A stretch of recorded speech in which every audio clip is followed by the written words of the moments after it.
రాష్ట్రంలో గనులు లీజుల గురించి చంద్రబాబు నాయుడు మాట్లాడాడు.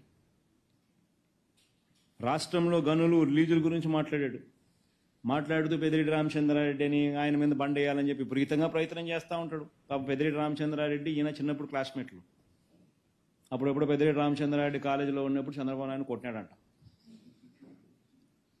ఆ కోపాన్ని ఆయన ఎప్పుడు తట్టుకోలేడు, జీర్ణించుకోలేడు.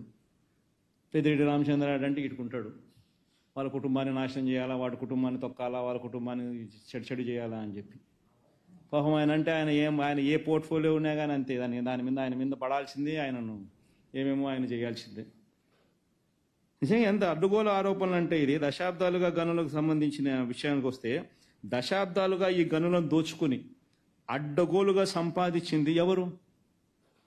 2018 ఈ మైనర్ అండ్ మేజర్ ఖనిజాల కారణంగా, మైనర్ అండ్ మేజర్ మినరల్స్ కారణంగా 2018-19 చంద్రబాబు నాయుడు చివరి సంవత్సరంలో ఆదాయం ఎంత రాష్ట్ర ప్రభుత్వానికంటే 2210 crores, 2200 కోట్లు.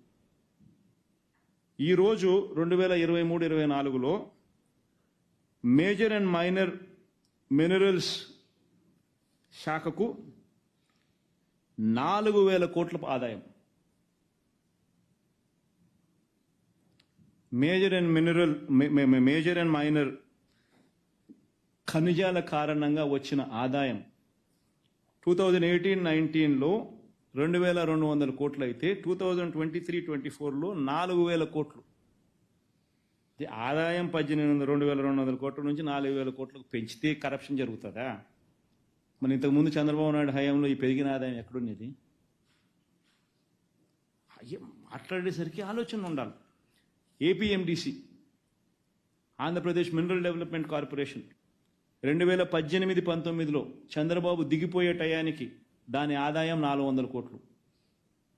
ఏపీఎండిసి ఆదాయం చంద్రబాబు నాయుడు దిగిపోయే టయానికి దాని ఆదాయం 400 కోట్లు. ఈరోజు దాని ఆదాయం 3000 కోట్లు పైచిలుకు.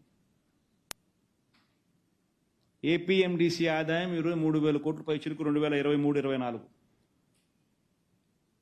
ఆయన హయాం దిగిపోయే టయానికి 400 కోట్లు, 23-24 టయానికల్లా 3000 కోట్లు దాటింది.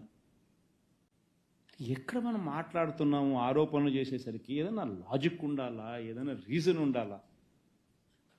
వైట్ పేపర్ అంటాం, అబద్ధాలు చెప్తాం. ఎంత మటుకు ధర్మం ఇది? ఏమంటే పెద్దిరెడ్డి రామచంద్రారెడ్డి మంత్రి, ఆయన మీద పడతాయాలి.